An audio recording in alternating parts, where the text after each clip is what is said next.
देखो ये आज वाला पेपर है। ये है आज 7th का, 7 अप्रैल का 2025 का, शिफ्ट 1 का। देखो क्वेश्चन क्या है।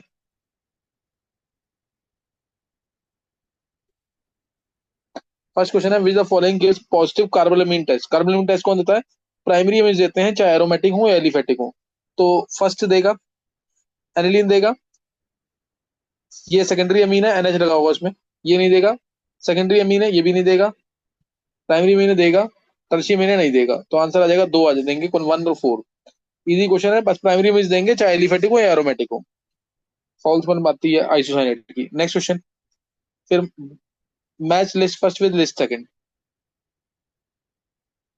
देखो ICl2 नेगेटिव, तो मेरा ICl2 नेगेटिव, इसमें क्या है? ICl2 नेगेटिव में 2 सिग्मा बॉन्ड है और 3 लोन पेयर है। 2 सिग्मा बॉन्ड 3 लोन पेयर, तो थर्ड आ गया। H2 में O के पास 2 लोन पेयर है और 2 सिग्मा बॉन्ड है, तो 2:2 आ जाएगा। थर्ड फोर्थ कहीं दिख रहा है क्या? ये दो जगह है। SO2 में 2 सिग्मा बॉन्ड होंगे, SO2 स्ट्रक्चर ये है। सल्फर चार्ज शेयर करेगा और 1 lone pair, 2 sigma 1 lone pair, second आ जाएगा। यानी आंसर आ जाएगा 2। बाकी लास्ट वाला निकाल लेना। HCl4 में 4 सिग्मा बॉन्ड है और 2 lone pair. 4 sigma bond 2 lone pair, general में 8 होते हैं वैलेंस में।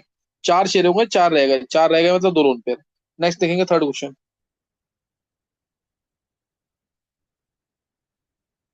Sucrose D plus glucose, sorry, statement first है, D plus glucose and D plus fructose are formed on hydrolysis of sucrose.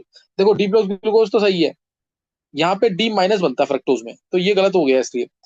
तो sucrose is called invert sugar, बिल्कुल सही है, because it is equimolar mixture of D plus glucose and D minus fructose. तो second statement सही है। First statement D minus की वजह से गलत हो गई है, तो पहली फर्स्ट रॉन्ग है, सेकंड करेक्ट है। नेक्स्ट, नेक्स्ट कहो। ए compound having molecular formula MX3 has went factor of 2। Went factor 2 है, MX3 है। MX3 ये डिस्ट्रीब्यूट करेगा M3 प्लस 3X नेगेटिव में। वन में से अल्फा जाएगा, बनेगा अल्फा, और ये बनेगा 3 अल्फा। आई आएगा 1 - अल्फा प्लस 3 अल्फा, अल्फा से अल्फा कैंसिल हो जाएगा, 1 + 3 अल्फा आ जाएगा। आई की वैल्यू है 2, तो 3 अल्फा, अल्फा आ गया सीधा 0.33, यानी आंसर आ गया सी। डायरेक्ट क्वेश्चन है, बहुत इजी है अभी तक। Correct order of wavelength of the following colours. तो विबग्योर होता है, तुम्हें पता होगा ये। आर की वेवलेंथ सबसे ज्यादा, फ्रीक्वेंसी सबसे कम। वायलेट की वेवलेंथ सबसे कम, फ्रीक्वेंसी सबसे ज्यादा, एनर्जी सबसे ज्यादा। तो रेड की वेवलेंथ ज्यादा है और वायलेट की कम है। रेड की ज्यादा, वायलेट की कम, यानी डिक्रीजिंग ऑर्डर हुआ है ना। रेड की ज्यादा, फर्स्ट की ज्यादा, फोर्थ की कम, फर्स्ट की ज्यादा, फोर्थ की कम, ये हमारा एक ही में आ रहा है, आंसर ही आ गया सीधा, ए आ जाएगा। बाकी कंपेयर कर लेना तुम। Six question. मोहर salt of only 3 types of ion consist of, compose of only 3 types of ion. More salt में होता है FeSO4 dot NH4 whole twice SO4 dot 6H2O। तो इसमें आयन Fe2+ है एक, ये एक है Fe2+। SO4 कितने हैं? एक यहाँ पे, एक यहाँ पे, दो। NH4 कितने हैं? दो। हैज मोलर कंडक्टेंस दे रखा है X1 X2 X3। X1 X2 then molar conductance for the salt is. तो Fe का एक है, पहला कौन सा है? फेरस एक। फेरस एक, तो X1 आ जाएगा। सल्फेट दो, तो 2X2 आ जाएगा। और ये भी दो है, अमोनियम भी दो है, तो 2X3 आ जाएगा। तो X1 + 2X2 + 2X3, ये यहाँ पे एक 2 नहीं लगा है, तो इसे गलत हो जाएगी second statement. Choose the correct option. More salt के अंदर 3 आयंस है, मोलर कंडक्टेंस इसका इनफाइनाइट रेडियस में ये होना चाहिए, लेकिन यहाँ 2X2 नहीं आ रहा है यहाँ पे, इसलिए गलत हो जाएगा। फर्स्ट करेक्ट है, सेकंड इनकरेक्ट है। Next, IUPAC name. IUPAC name करना है, तो यहां से करते हैं तो 2 पे आता है डबल बॉन्ड, और यहां से करते हैं तो भी 2 पे आता है, तो यहीं से करेंगे 1 2 3 और ऊपर 4। तो इसका आ जाएगा 1 bromo 2 methyl butyne, 1 bromo 2 methyl butyne, 1 bromo 2 methyl butyne, ये आ गया D. Next,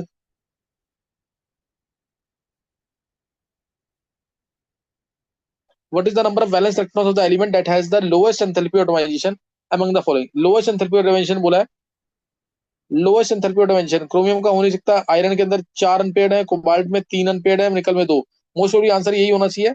lowest enthalpy of donation जिसमें वैलेंस इलेक्ट्रॉन बताने हैं निकल के अंदर, निकल होगा आर्गन 4s2 3d8, 3d8। तो लोएस्ट जो नंबर इलेक्ट्रॉन्स है, नंबर ऑफ वैलेंस इलेक्ट्रॉन्स। तो इसका आंसर आ जाना चाहिए वैलेंस इलेक्ट्रॉन्स बोले ना, वैलेंस इलेक्ट्रॉन तो लास्ट शेल में होना चाहिए, लास्ट शेल के इलेक्ट्रॉन्स। वैलेंस शेल इलेक्ट्रॉन्स ही बोला इसने। देखो अगर वैलेंस शेल इलेक्ट्रॉन्स होता तो आंसर आएगा टू सिर्फ, वैलेंस शेल इलेक्ट्रॉन्स तो आंसर टू आना चाहिए। लोएस्ट एंथैल्पी ऑर्गेनाइजेशन, ये तो तुम्हें ना ग्राफ से चेक करना पड़ेगा एक बार। ये गए मैंगनीज का लीस्ट आएगा, फिर आयरन से बढ़ेगा, मैंगनीज का कम हो जाएगा, आयरन से बढ़ना स्टार्ट होगा, फिर इधर जाएगा, फिर इधर, ऐसे होता था। जिंक का लोएस्ट मेल्टिंग पॉइंट होता है, लोएस्ट एंथैल्पी ऑर्गेनाइजेशन है। ये तुम एक बार वैलेंस इलेक्ट्रॉन्स बोले ना, वैलेंस इलेक्ट्रॉन्स, लास्ट वाले इलेक्ट्रॉन, लास्ट शेल के इलेक्ट्रॉन, अगर देखो वैलेंस इलेक्ट्रॉन होता टू होना चाहिए आंसर, आंसर टू दे नहीं रखा इसमें। ये क्वेश्चन में थोड़ा ना गड़बड़ लग रहा है मेरे को, इस क्वेश्चन में गड़बड़ लग रही है। वैलेंस इलेक्ट्रॉन्स तो लास्ट शेल के इलेक्ट्रॉन्स है ना, लास्ट शेल के इलेक्ट्रॉन तो दो ही आ रहे हैं, दो तो ऑप्शन ही नहीं है। ये ऑप्शन गलत लग रहा है मेरे को कुछ इसमें, या क्वेश्चन में कुछ गड़बड़ी होगी, इसको छोड़ दो अभी। तरीका यही करने का, लास्ट शेल के इलेक्ट्रॉन बोला तो टू ही आएंगे सिर्फ। Next, given below is the structure of hormone thyroxine, what is the percentage of iodine in the molecule. ये इस टाइप का क्वेश्चन देखो पहले फर्स्ट पेपर में भी था, 0.1 मोल बड़ा सा कंपाउंड रखा था, उसका मास पूछा था। तो आयोडीन का यहाँ परसेंटेज पूछा हुआ थायरोक्सिन के अंदर, तो तुम्हें निकालना पड़ेगा आयोडीन ये है, ये है, ये है, ये है। चार आयोडीन है, एक आयोडीन का मास होता है 127, चार का हो जाएगा 508, 508 divide by total mass, by total mass in 200 आएगा, ये तुम खुद करोगे। 508 divide by total mass in 200 करेंगे, आंसर आना है ये। तरीका बता दिया, करके देखना पर। नेक्स्ट,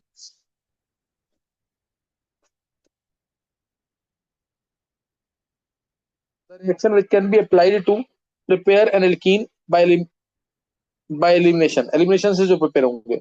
NaOT बेस है तो ये हट जाएगा यहाँ से, और यहाँ से H हटेगा, आंसर आ गया साइक्लोहेक्सीन, 1 मिथाइल साइक्लोहेक्सीन। ये सही है answer.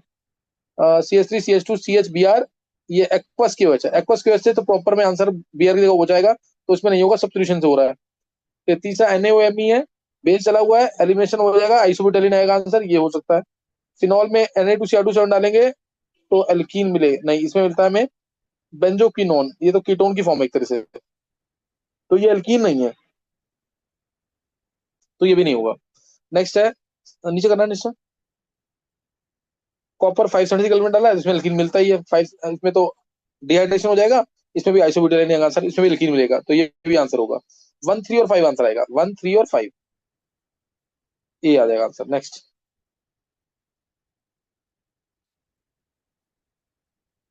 an aqueous solution of HCl with pH 1 है, is diluted by adding equal volume of water, the pH of HCl solution.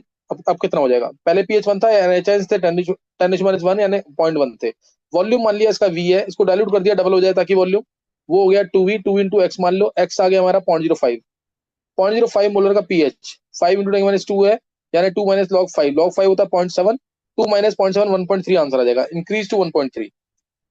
ये इजी कैलकुलेशन है, मन में हो जाएगी कैलकुलेशन ही वाली। नेक्स्ट देखो, in a hydrogen like ion the energy difference between the excitation energy state and ground state is 108.8।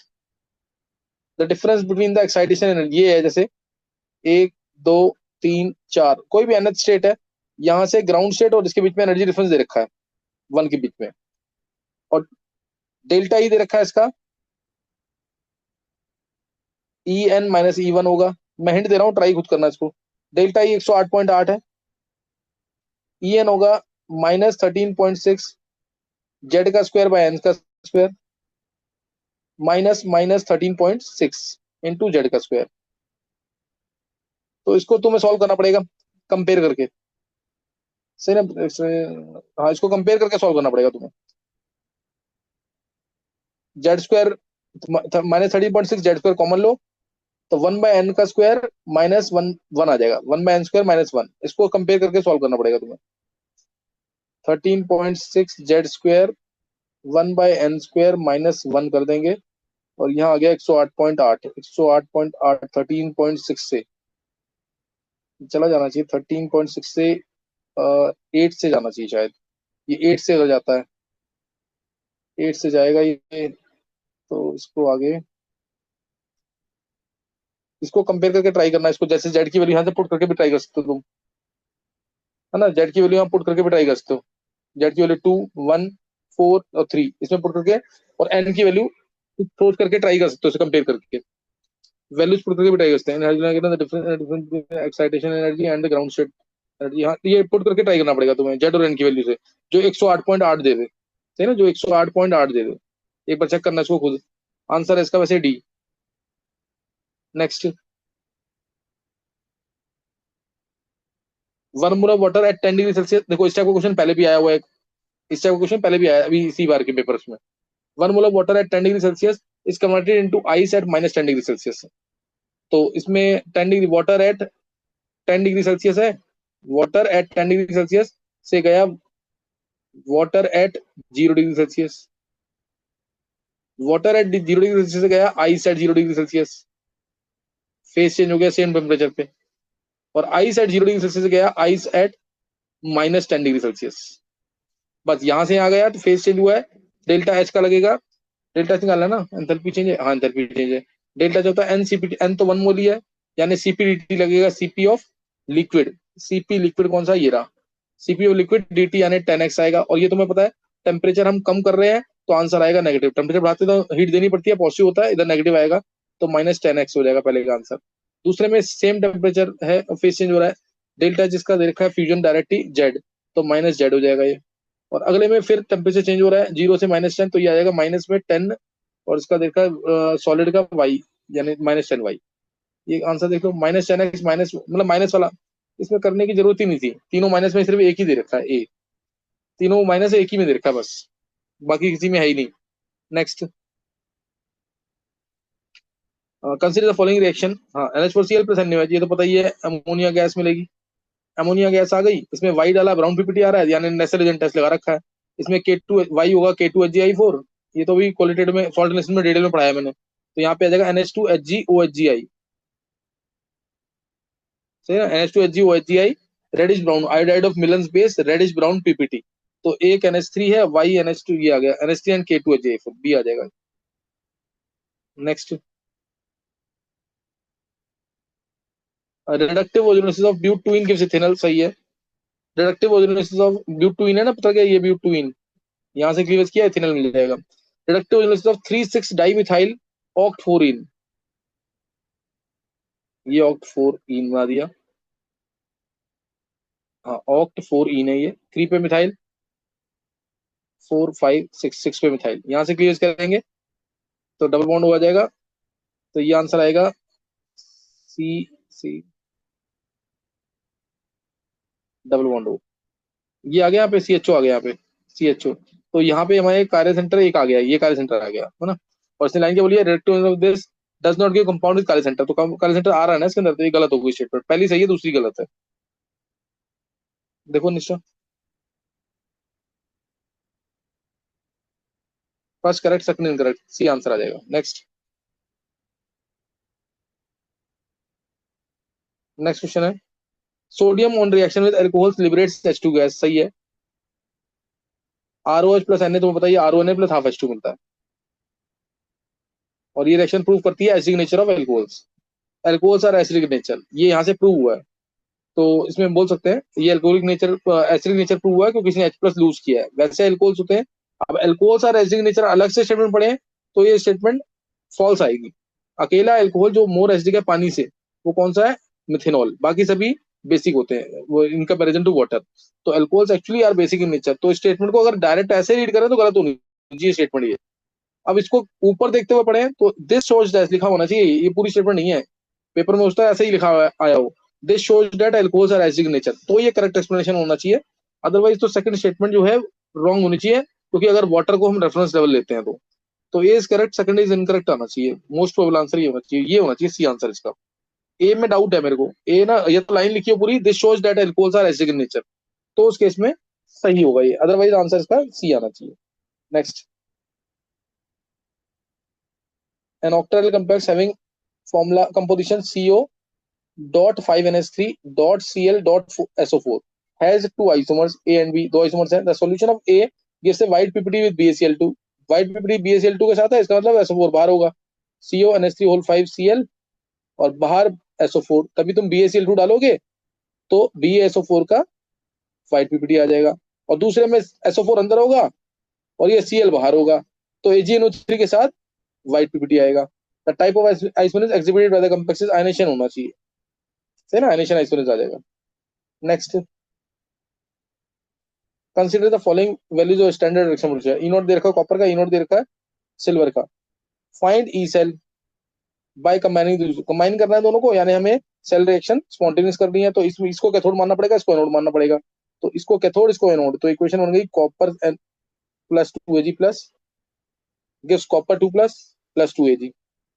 तो E cell जो होगा वो ई नोट सेल होगा, ई नोट सेल होगा 0.46, दोनों के रिडक्शन पोटेंशियल दे रखे हैं, 0.46 माइनस 0.0591 बाई एन की वैल्यू 2 लॉग ऑफ प्रोडक्ट्स में आएगा कॉपर 2 प्लस कहाँ है 1.5, copper 2 plus 1.5 divide by Ag plus का स्क्वायर, Ag प्लस का स्क्वायर यानी 0.2 का स्क्वायर, 0.2 का स्क्वायर, तो ये सॉल्व करेंगे इसको, तो पॉइंट ये ऊपर वाली पॉजिटिव आएगी, यानी पॉजिटिव, यानी इसको 0.46 से कुछ कम करना है, 0.46 से कम क्या है, ये तो ज्यादा नहीं होगा, ये नेगेटिव है खत्म, ये नेगेटिव है खत्म, यही आंसर है, सी सी होगा आंसर, करने की जरूरत नहीं होती ऐसे क्वेश्चन, पूरा करोगे तो थोड़ा टाइम लगेगा, इसमें डायरेक्ट देखते हो तुम, सही ना, कि ये वैल्यू पॉजिटिव में ज्यादा आ रही है, तो 0.46 से माइनस करेंगे तो आंसर यही आएगा। Next,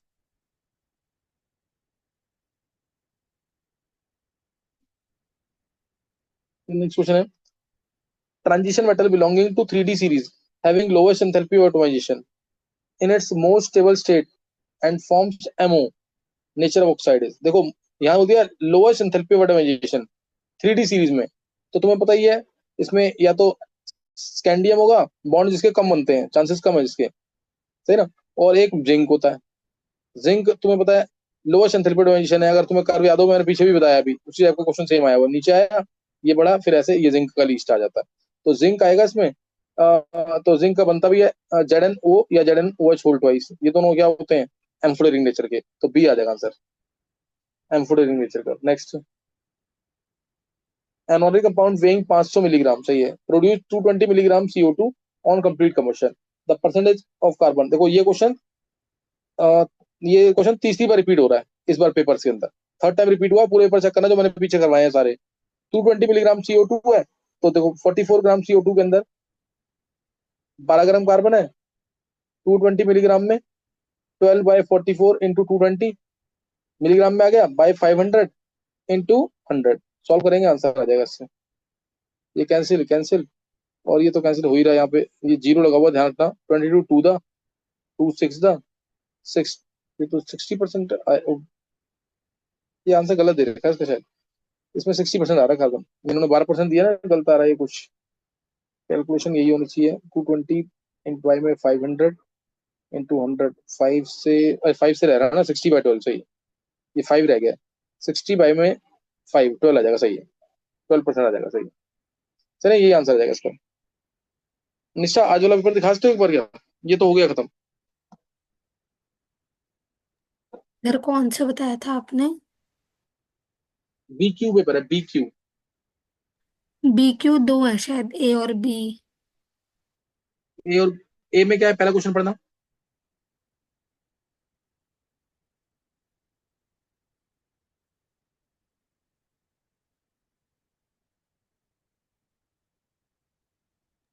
Which of the following combination will produce H2 gas? दिखाना जरा एक बार।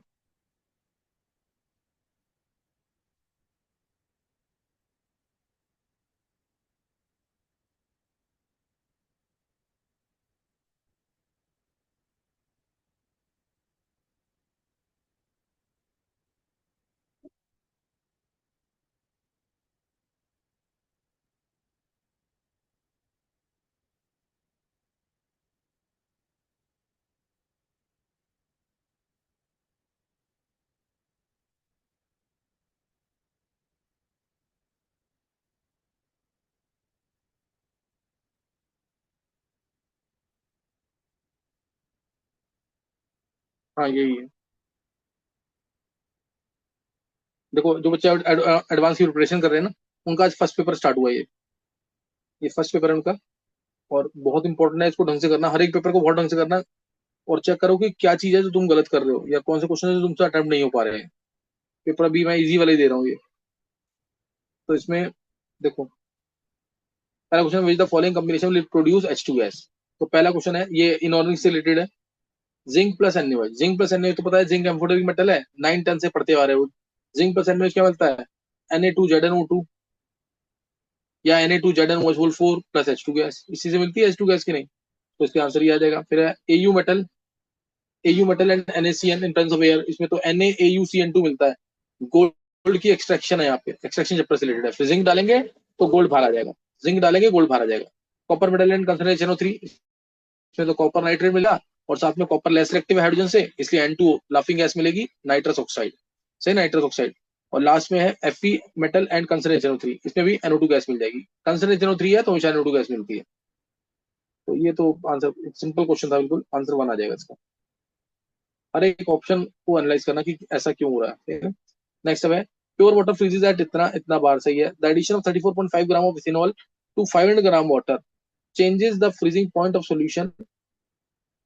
Use the freezing point depression constant of water as इतना। ये है KF की वैल्यू पानी के लिए, ये लेनी है, केल्विन के जी पर mole. The figure shown below represents the plot of vapour pressure versus temperature. Molecular weight of the ethanol वो दे दिया डायरेक्ट। तो तुम्हें बताना आंसर, तो तुम्हें पता है ये आंसर इसका, ये दोनों ऑप्शन तो हो नहीं सकते बिना देखे ही, है ना। ग्राफ ये होते ही नहीं इसके, वेपर प्रेशर टेम्परेचर बढ़ाने से बढ़ता है, टेम्परेचर बढ़ रहा है यहाँ पे, तो ये कम नहीं होंगे। तो आंसर A और C में से है। बस इसमें हमें ये देखना है कि वैल्यू डेल्टा TF की कहाँ पे करेक्ट आ रही है, सही ना। वैल्यू डेल्टा TF की करेक्ट कहाँ आ रही है, ये देखना बस में। दिखाना निश्चय को।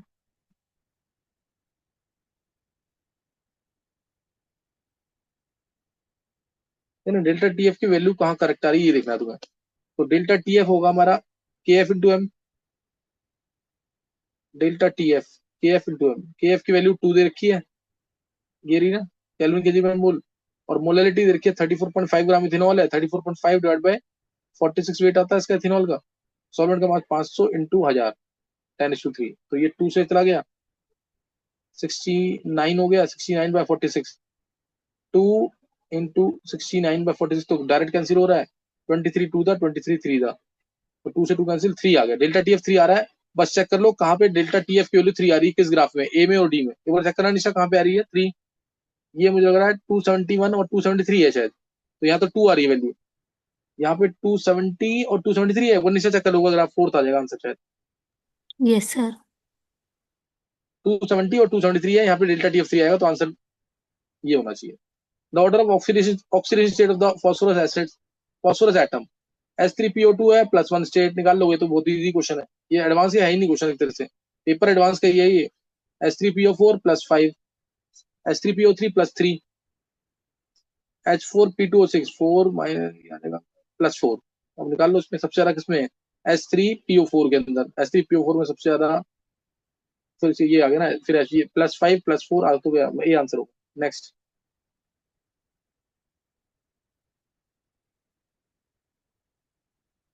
Next question, the major product of following reaction. ये रिएक्शन दे रखी है, डला हुआ NaNO2 + HCl 0 to 5 degree Celsius में, और फिर एक्वस NaOH। तो तुम्हें दिख रहा है यहाँ पे NaNO2 HCl डला है, तो NH2 का बन जाएगा N2Cl, NH2 का बन गया N2Cl। यहाँ पे OH, ये बन गया N2Cl, और उसके बाद NaOH डाला है, यानी मीडियम किया बेसिक, तो कपलिंग रिएक्शन लगेगी, और यहाँ से ये जुड़ जाएगा सीधा, रिंग बन जाएगी सीधा, यहाँ पे ये जुड़ जाना चाहिए, यहाँ पे HCl बाहर, यहाँ से ये जुड़ जाएगा, सही है। HCl बाहर यहाँ से जुड़ जाएगा, और आंसर आ जाएगा इसका। ये यहाँ पे OH गलत लगा दिया ना, यहाँ पे OH की पैरा पे आना चाहिए ना, यहाँ पे OH है इसकी पैरा पोजीशन पे, तो ये ना यहाँ लगा OH, देखो, तो इसके यहाँ पे ये आ जाएगा, N2 से जुड़ करके ये आ जाएगा, और आंसर आ जाएगा इसका ऑप्शन C। डायरेक्ट क्वेश्चन है, भी कपलिंग रिएक्शन थी। फिर है the order of basicity of the following compound. ये क्वेश्चन अब बहुत कॉमन हो चुका है, ग्वानिडिन की फॉर्म है ये, है ना, ग्वानिडिन की फॉर्म है, ये क्वेश्चन बहुत कॉमन हो चुका है। इसमें तुम्हें पता होगा H+ देकर, जब इसको H+ देते हैं, प्लस आ जाता है, तो ये हाईली रेजोनेंस होता है, चार्ज सेपरेशन भी कम, हाईली रेजोनेंस है, चार्ज सेपरेशन भी कम। यहाँ से रेजोनेंस हो गई, ऐसे ही इसमें जब तुम H प्लस दोगे, यहाँ पे प्लस आया, ये इलेक्ट्रॉन इधर, ये इलेक्ट्रॉन इधर, इसमें भी रेजोनेंस हो गई। उसके बाद इस वाले में इस वाले H को इलेक्ट्रॉन देंगे, प्लस आया। जो sp2 होता है उसी को देते हैं, वही ज्यादा नाइट्रोजन बेसिक होता है। इसमें इलेक्ट्रॉन दिया, यहाँ से n अपना पर दे देगा। इसमें भी रेजोनेंस हो रही है, लेकिन यहाँ पे कुछ माइनस आई इफेक्ट आ गया थोड़ा सा, यहाँ माइनस आई आ गया, और इसमें NH2 आएगा, इसमें NH2, ये NH2 प्लस बना, ये इलेक्ट्रॉन इधर से भी रेजोनेंस हो रही है, इसमें इधर से भी रेजोनेंस हो रही है। तो फोर्थ वाला विदाउट एनी डाउट सबसे ज्यादा होगा, सही ना, फोर्थ वाला सबसे ज्यादा होगा। फोर्थ वाला किसमें दे रखा है सबसे ज्यादा, ये बी में दे रखा है और डी में दे रखा है। फिर उसके बाद आना चाहिए, ये वाला होना चाहिए लीस्ट, क्योंकि इसमें माइनस आई आ रहा है, बाकी किसी में माइनस आई नहीं रहा। थर्ड वाला होना चाहिए लीस्ट, फोर्थ थर्ड में कंफर्म है कि ये दो होगा।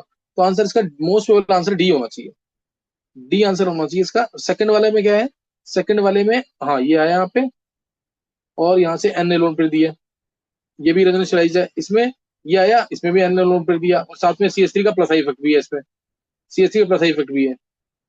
तो इसलिए ज्यादा प्रोबेबल आंसर फर्स्ट ज्यादा होना चाहिए, फिर सेकंड, फर्स्ट के बाद सेकंड होना चाहिए, यानी ये आ गया आंसर डी। बहुत ही इंपॉर्टेंट क्वेश्चन है, हल्का सा कंफ्यूजिंग भी है, तो इसको कर लेना जरूर। नेक्स्ट क्वेश्चन,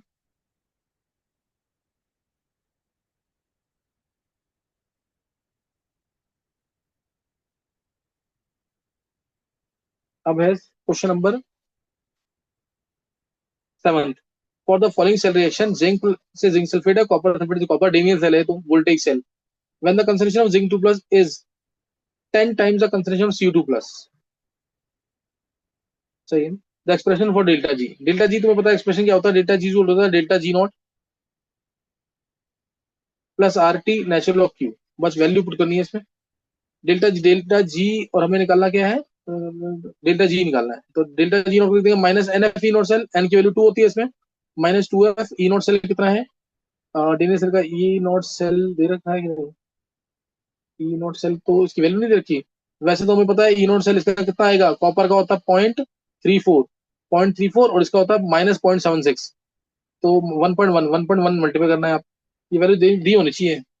हाँ दे रखा है, सही है, ये रहा गया ना 1.1, ये 1.1 आ गया, और plus RT natural of Q, plus RT natural of Q, Q की वैल्यू होगी concentration of product bye reactant, products में आएगा हमारा जिंक 2 प्लस, और जिंक 2 प्लस का कंसंट्रेशन 10 टाइम्स है कॉपर 2 प्लस से, तो नेचुरल ऑफ 10 आ जाएगा, नेचुरल ऑफ 10 आ जाएगा। तो इसका ऑप्शन देख के आ रहा है क्या कहीं से, -2.2F, -2.2F और 2.303 RT, 2.303 RT, ये आ गया, ये आंसर बी आंसर है क्या इसका। अच्छा आंसर तुम्हारे विधि है क्या, विधि आंसर यस होंगे तुम्हारे सर। पास इसकी, बी यस है ना सर। आंसर इसका, हाँ बी यस आंसर आ जाएगा सर। इसका, इसका बी आंसर आ जाएगा। नेक्स्ट विधि, यहाँ तक तो क्वेश्चन सही थे, आसान थे, अभी हुए कि नहीं तुमसे, यस सर, हो गए सर। हो गए थे, हाँ सही है।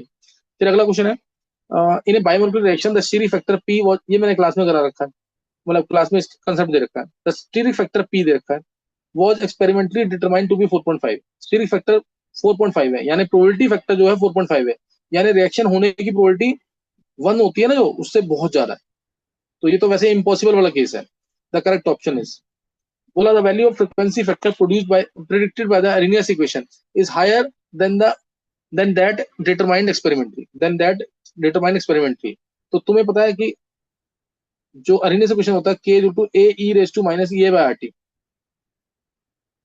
ये ए यहाँ पे, ये ए यहाँ पे फ्रीक्वेंसी फैक्टर है, और इससे बोला डिटरमाइंड एक्सपेरिमेंटली, मान लो मैं इसको एक्सपेरिमेंटली डिटरमाइन करता हूँ, कि एक्सपेरिमेंटली जो हम एक्सपेरिमेंट करके निकालेंगे e⁻⁻ ये ए एक्सपेरिमेंटल, एक्चुअल में इससे जो ये है ना कोलिजन फैक्टर, कोलिजन थ्योरी से जो आता है ए, ये मानता है कि सारी कोलिजन जो है इफेक्टिव होनी चाहिए, फिर हमने मल्टीप्लाई कर रखा है इसको बोल्ट्जमान फैक्टर से, ये बोल्ट्जमान फैक्टर है, इससे मल्टीप्लाई कर रखा है। तो एक्चुअल में जो एक्सपेरिमेंटल है वो होता है हमारा collision frequency into probability factor, मतलब टोटल कोलिजन कितनी हो रही है एक तरीके से, और साथ में प्रोबेबिलिटी कितनी है कि इफेक्टिव कोलिजन हो जाए, प्रोबेबिलिटी कितनी है कि इफेक्टिव कोलिजन हो जाए, वो मल्टीप्लाई नहीं होता इसके अंदर, वो मल्टीप्लाई नहीं हुआ पड़ा है इक्वेशन में। तो ए एक्सपेरिमेंटल जो होता है वो जेड इंटू पी होता है, और ए एक्सपेरिमेंटल की वैल्यू अपॉन में जेड पी है, और पी क्या होना चाहिए, बहुत ही कम होना चाहिए, मतलब ये आना चाहिए, एक जो पी है 10% रिएक्शन हो रही है जो इफेक्टिव है, पी की वैल्यू बहुत कम होनी चाहिए, एक्सपेरिमेंटल बाय जेड, सही ना, एक एक्सपेरिमेंटल बाय जेड के आसपास होना चाहिए।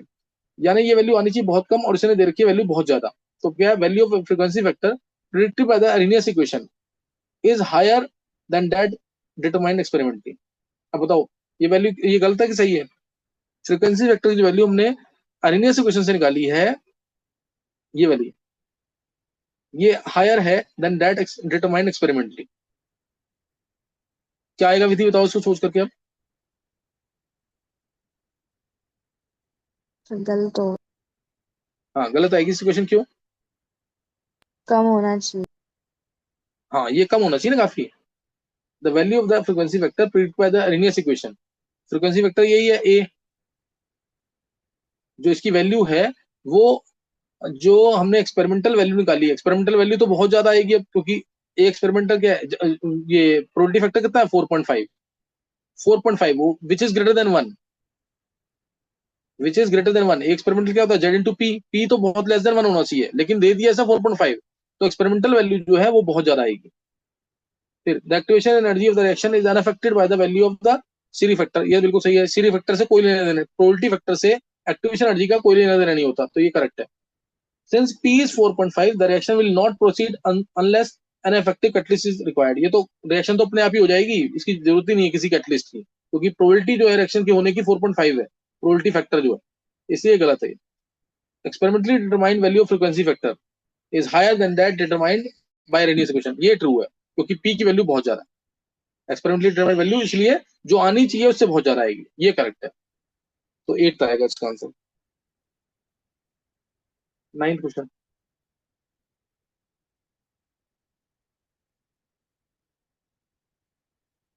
Compound P and R upon ozonolysis ये प्रोड्यूस क्यू एंड एस।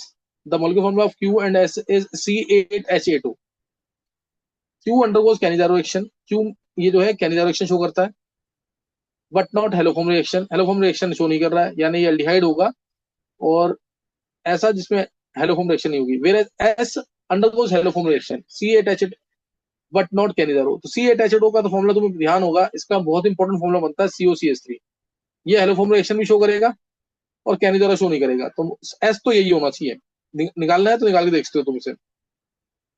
अब इसे पूछा गया है P and R respectively are, P और आर क्या होंगे, तो ये तो ऑप्शन देख के करना पड़ेगा। पी और आर ना, तो इसमें पी जो है अगर मैं ये लेता हूं तो यहाँ आ जाएगा CHO, CHO आ जाएगा, तो ये कैनिजारो शो करेगा, बिल्कुल सही है। यहाँ पे लिया तो डबल बॉन्ड आ जाएगा, ये एस्टोफिनॉन बन जाएगा, तो कैनिजारो शो नहीं करेगा, एडोम टेस्ट देगा, ये आंसर हो सकता है। फिर बी, इसमें मैंने यहाँ से किया तो ये आ गया CHO और यहाँ पे आएगा एसीटोन, तो ये तो एडोम टेस्ट देगा, तो इसे इसका आंसर नहीं होना चाहिए। यहाँ पे COCH3 आ जाएगा, लेकिन ये आंसर नहीं है तो इसलिए नहीं होना चाहिए। फिर इस वाले में ये क्लियर किया यहाँ से, ये CHO आ जाएगा और ऊपर आ जाएगा CH3CHO, ये CH3CHO आ जाएगा ना, तो ये तो एडोम टेस्ट देता है, लेकिन ये हाँ ये साइड प्रोडक्ट जो है वो दे रहा है, इसमें भी साइड प्रोडक्ट दे रहा है, साइड प्रोडक्ट दे रहा है इसमें। COCH3 एडोम टेस्ट CH3, हाँ ये अच्छा, इसका तो फॉर्मुला ही नहीं बन रहा है, ये तो फॉर्मुला ही नहीं बन रहा है, ये इसलिए होगा। साइड प्रोडक्ट तो दे सकता, कोई दिक्कत नहीं है इसमें, क्योंकि मल्टीपल चॉइस क्वेश्चन है ना, तो इसको डिफरेंट तरीके से सोचना है इसे। इसमें ये होगा आंसर इसका, इसका साइड प्रोडक्ट तो दे रहा है लेकिन ये नहीं देगा। कंपाउंड तो यही है ना, एक ही बोला इसने क्यू, और फॉर्मुला उसका C8H8O है, इसलिए आंसर ये आएगा। और डी जो है इसमें CHO आ गया, सही है, ये देगा। ये किया COCH3 आएगा, लेकिन इसमें CH3 लगा हुआ है, तो ये तो मॉलिक्यूलर फॉर्मूला को एक्सीड कर जाएगा, तो ये नहीं देगा। आंसर ए और सी होगा इसका, है ना, आंसर ए और सी होगा इसका। ये ये तो ऑप्शन देख के ही होगा। नेक्स्ट दिखाना निश्चय,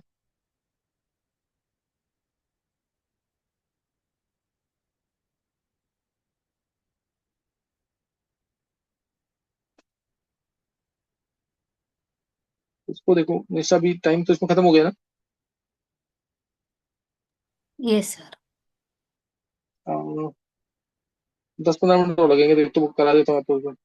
दिखाओ निशा को, दिखा दो जल्दी, 10 मिनट के लिए देखते हैं और जो ज्वाइन कर लो 10 मिनट के।